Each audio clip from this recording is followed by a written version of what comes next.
Екипата на Победа Валандово останала непоразен лидер во третата македонска фудбалска лига Исток, откако со минимални 1-0 славеше на домашен терен над Карбинци во мечот 10-тото коло. Никола Костадинов беше стрелец на единствениот гол, вреден нов триумф и нови 3 бодови за екипата од Валандово. Во Зрновци немаше победник. Бодовите ги поделија Светлос и Малеш кој одиграа 1-1. Гостинот од Берово прв го отвори резултатот преку Левков, а пак домакинот во втори дел со одличен гол на Шуманов ги постави конечните 1-1.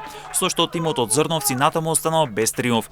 Најголема победа беше забележена од страна на екипата на Рудар, која пак на градскиот стадион во Провишти пред домашната публика со 7-0 го декласираше Дојранско езеро, а пак висока победа од 5-1 забележи Јудурник кој на домашен терен декласираше Тиверија. Дербито во Свети Николе заврши со убедлива победа за Овче поле кој со 5-1 го декласираше некогашниот прволигаш Хоризонт Турново. Во рамки нова коло слободна беше екипата на Брегалница од Делчево. Победа Валандово е на врвот од табелата со 25 бодови на своето конто, единствениот непоразен тим на Истокот. Ударник е втор со 22 бодови, 3 помалку од лидерот, а пак Овче поле од Свети Николе на третото место со 19 бодови.